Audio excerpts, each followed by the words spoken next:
Hello friend, जैसा कि हम लोग इन्वर्स ट्रिगोनोमेट्रिक फंक्शन आईटीएफ के बारे में स्टडी कर रहे हैं और इसके प्रीवियस वीडियो में हमने आपको आईटीएफ के हर एक प्रॉपर्टीज के बारे में बताया, डिस्कशन किया।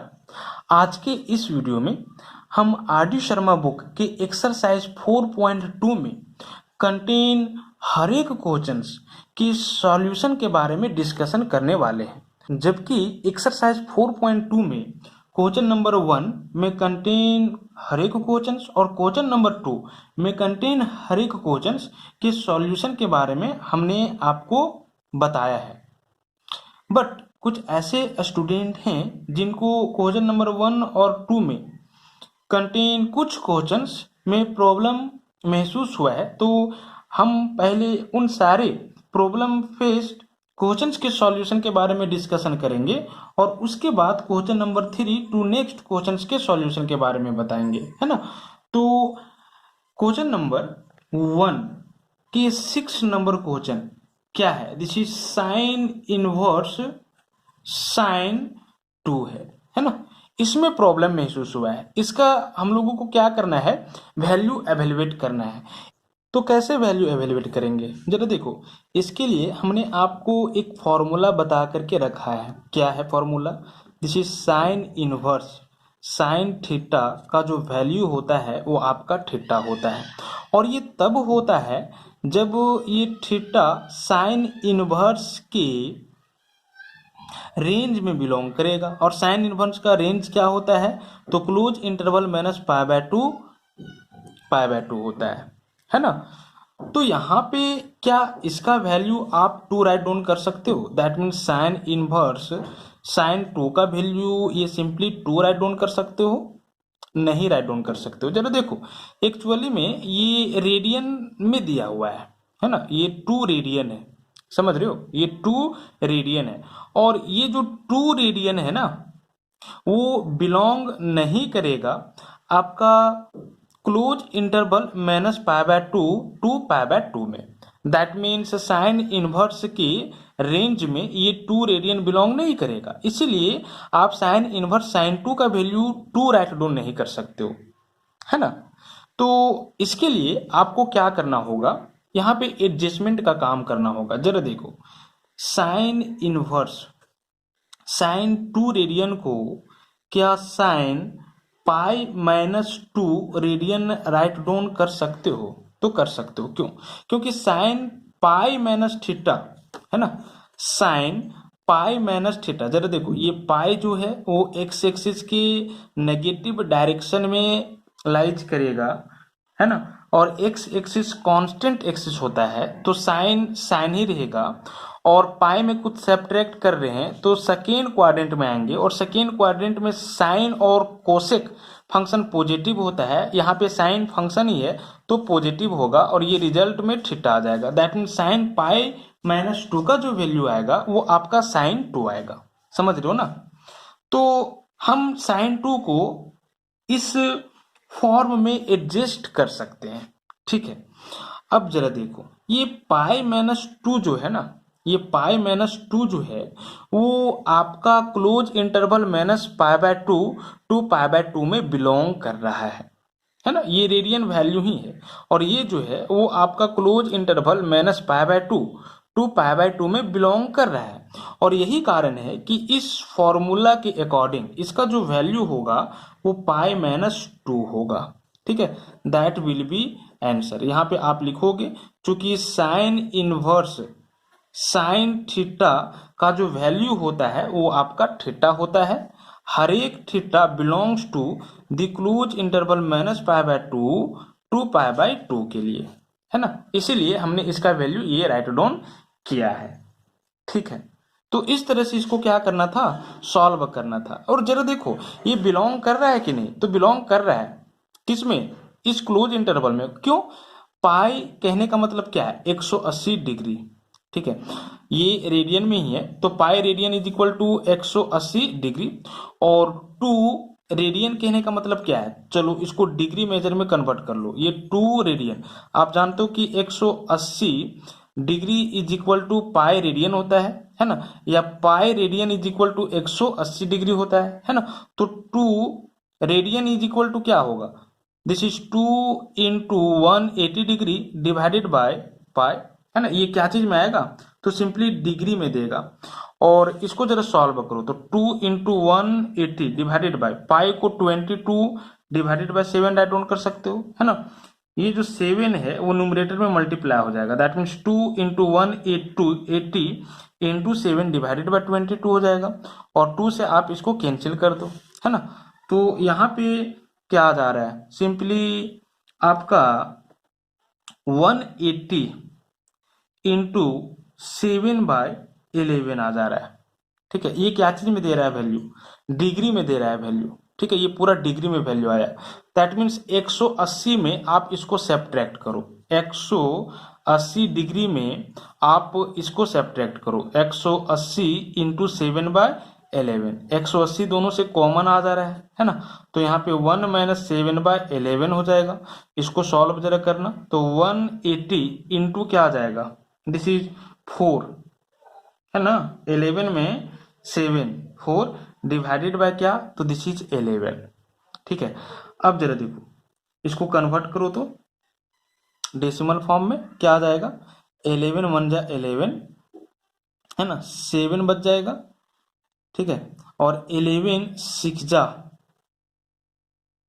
66, 4 बच जाएगा, 11 3 जा 33 समथिंग ये आएगा, 16.3 समथिंग इंटू 4 कर लो तो लगभग 64 डिग्री आएगा, है ना, अप्रॉक्स 64 डिग्री, 16 चौको 64, है ना। तो ये 64 डिग्री क्या इस क्लोज इंटरवल में बिलोंग नहीं कर रहा है, कर रहा है। 64 डिग्री जो है वो -90 डिग्री से बड़ा है और 90 डिग्री से छोटा है। कहने का मतलब है ये जो फॉर्मूला है वो आपका यहाँ पे एप्लीकेबल है, समझ रहे हो ना। तो इस केस में इसका जो वैल्यू है आप क्या राइट डाउन करोगे, π-2 राइट डाउन करोगे, क्योंकि π-2 जो है वो इस क्लोज इंटरवल में बिलोंग कर रहा है। π-2 का जो वैल्यू आया डिग्री मेजर में वो अप्रॉक्स 64 डिग्री आया है ना।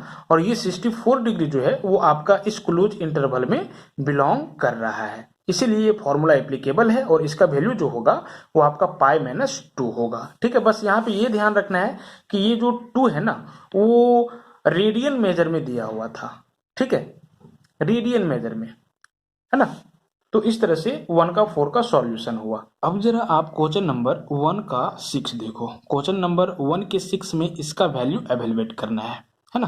तो कैसे वैल्यू एवेलुएट करेंगे जरा देखना, हम इसको कुछ इस फॉर्म में राइट डाउन कर रहे हैं, this is cos cos inverse √3/2 plus this is π/4, समझ रहे हो। हम इसको इस फॉर्म में राइट डाउन किया है। ठीक है, कैसे राइट डाउन किया है जरा देखो। इसके लिए हमने आपको एक फॉर्मूला बताया है, क्या फॉर्मूला था, चूंकि cos इनवर्स -x का जो वैल्यू होता है वो आपका π-cos इनवर्स x होता है, और ये तब होता है जब x बिलोंग करता है क्लोज इंटरवल -1 to 1 में। ठीक है, अगर ये x क्लोज इंटरवल -1 to 1 में बिलोंग करेगा तो cos इनवर्स -x को आप π-cos इनवर्स x क्या कर सकते हो, राइट डाउन कर सकते हो। विथ प्रूफ हमने ये चीज आपको बता रखा है। ठीक है, और यहाँ पे आप देख सकते हो कि x के जगह पे, है ना, इस x के जगह पे एक्चुअली में √3/2 है। ठीक है, और ये √3/2 जो है वो क्लोज इंटरवल -1 to 1 में बिलोंग कर रहा है ना। √3/2 जो है वो क्लोज इंटरवल -1 to 1 में बिलोंग कर रहा है। ठीक है, इसीलिए हम cos इनवर्स -√3/2 को π-cos inverse √3/2 according to this formula right down कर सकते हैं, है ना। ये इस क्लोज इंटरवल में बिलोंग कर रहा है। कैसे बिलोंग कर रहा है जरा देखो, √3 का वैल्यू अप्रॉक्स 1.7 होता है, ठीक है। 1.7 डिवाइडेड बाय क्या हो जाएगा, दिस इज 2, ठीक है।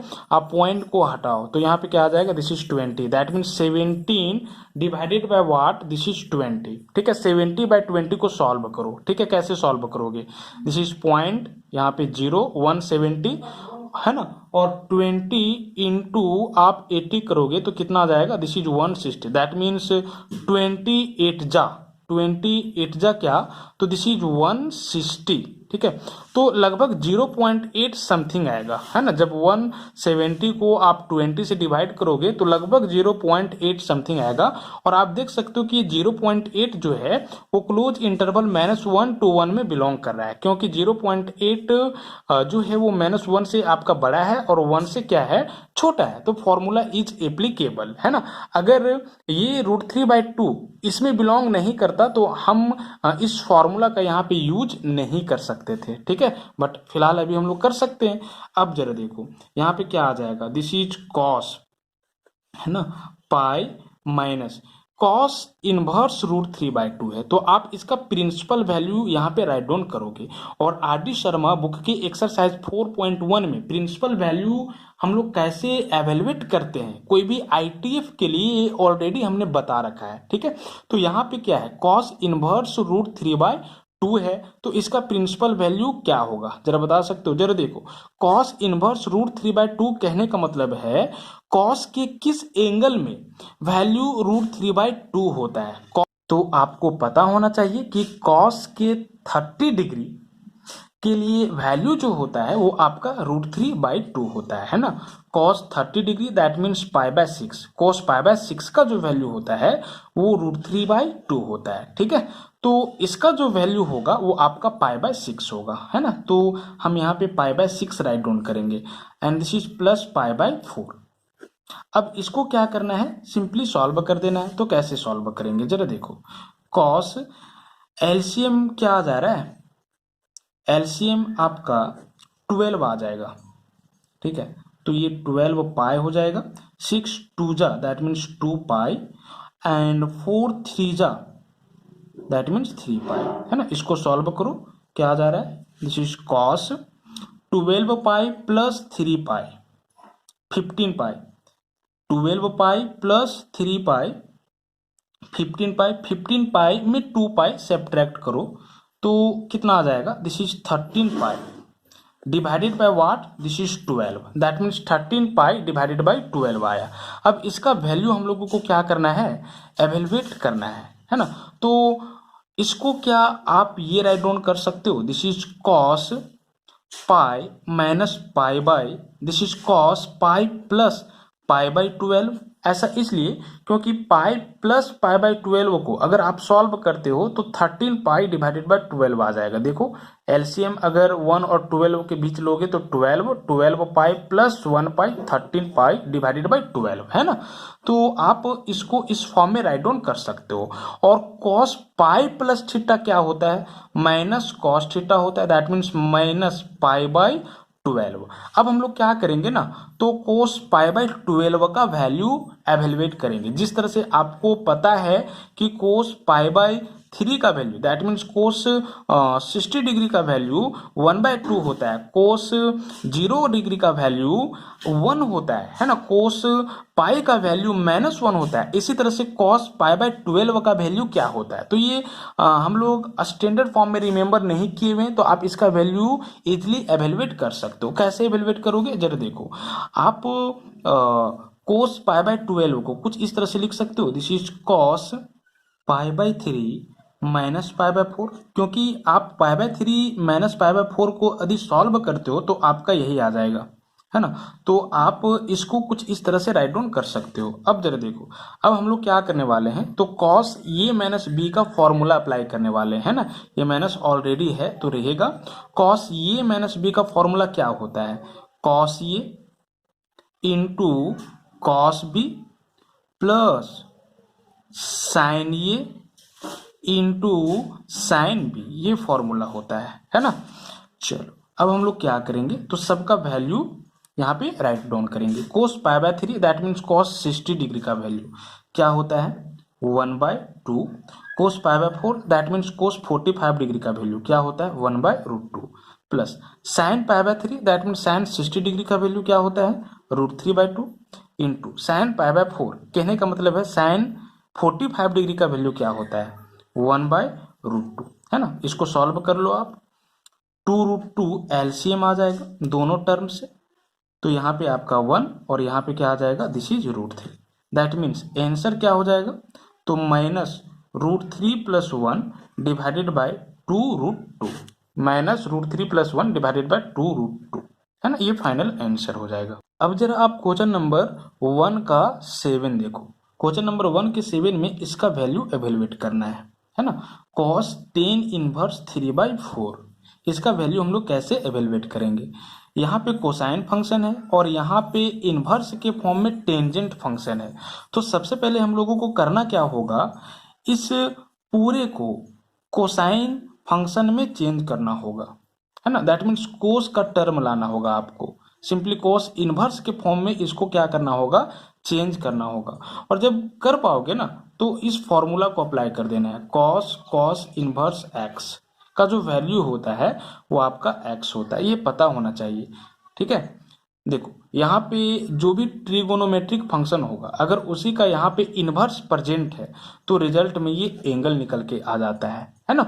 लेकिन इसके लिए कंडीशन था x जो होगा वो आपको कोसाइन फंक्शन के रेंज में बिलोंग करना चाहिए। तो और कोसाइन फंक्शन का रेंज जो होता है वो क्लोज इंटरवल -1 to 1 होता है। तो for all x belong to the close interval -1 to 1 cos inverse x का जो वैल्यू होगा वो आपका x होगा, समझ रहे हो ना। तो सिंपली 10 इनवर्स 3/4 को cos इनवर्स के फॉर्म में आपको लाना होगा और वैल्यू एवेलुएट करना होगा। तो इसके लिए क्या करना है ना, आपको पुट कर देना है, पुट कर दो 10 इनवर्स 3/4 को थीटा। अब 3/4 को सेपरेट करो तो 3/4 इज इक्वल टू क्या हो जाएगा 10 थीटा, है ना। अब जरा देखो 10 थीटा इज इक्वल टू क्या आ चुका है 3/4 that means perpendicular divided by base. 10 theta is equal to perpendicular divided by base होता है ना। यहाँ से आप हाइपोटेनियस h निकाल सकते हो। तो हाइपोटेनियस का जो वैल्यू होगा वो क्या होगा p का स्क्वायर दैट मीन्स 3 का स्क्वायर 9, b का स्क्वायर दैट मीन्स 4 का स्क्वायर 16, 9 + 16 25 ओके। और 25 का स्क्वायर रूट क्या आ जाएगा 5 that means h is equal to 5। तो इस तरह से अब आपको क्या करना है cos थीटा का वैल्यू निकाल लेना है। तो cos theta is equal to क्या होता है base divided by hypotenuse. Base क्या निकल के आ चुका है आप देख सकते हो, बेस जो है वो आपका ऑलरेडी 4 है और हाइपोटेनियस निकल के आया है आपका 5 that means cos theta is equal to 4/5। हम यहाँ पे राइट डाउन कर रहे हैं cos theta is equal to 4/5 implies theta is equal to what cos inverse 4/5, है ना। थीटा को मैंने सेपरेट कर दिया और थीटा के जगह पे क्या है 10 इनवर्स 3/4 है। तो 10 इनवर्स 3/4 का वैल्यू एक्चुअली में क्या आया cos इनवर्स 4/5, यानी कि 10 इनवर्स 3/4 की जगह पे आप cos इनवर्स 4/5 राइट डाउन कर सकते हो, है ना। तो इसीलिए cos 10 inverse 3/4 is equal to क्या हो जाएगा दिस इज cos इनवर्स 4/5 यही हो जाएगा ना। और यहाँ पे देख सकते हो कि फॉर्मूला ये जो है वो एप्लीकेबल है क्योंकि यहाँ पे cos जो ट्रिगोनोमेट्रिक फंक्शन है उसी का इन्वर्स है, जो ट्रिगोनोमेट्रिक फंक्शन है उसी का इन्वर्स है। और आप देख सकते हो कि ये जो है वो कोसाइन फंक्शन के रेंज में बिलोंग कर रहा है, मतलब इस क्लोज इंटरवल में बिलोंग कर रहा है। 4/5 क्या इस क्लोज इंटरवल में बिलोंग नहीं कर रहा है 4/5 को डेसिमल फॉर्म में आप रिप्रेजेंट करो क्या आएगा 0.0 दैट मीन्स 5 8 जा 0.8, समझ रहे हो ना। और 0.8 जो है वो -1 से बड़ा है और 1 से छोटा है, मतलब कि ये जो है वो इस क्लोज इंटरवल में बिलोंग कर रहा है। तो ये जो फॉर्मूला है वो आपका एप्लीकेबल है दैट मीन्स cos इनवर्स 4/5 को आप 4/5 राइट डाउन कर सकते हो, है ना। यहाँ पे आप चूकी में करके ये फॉर्मूला राइट डाउन कर दोगे तो ये 4/5 आपका आंसर हो गया।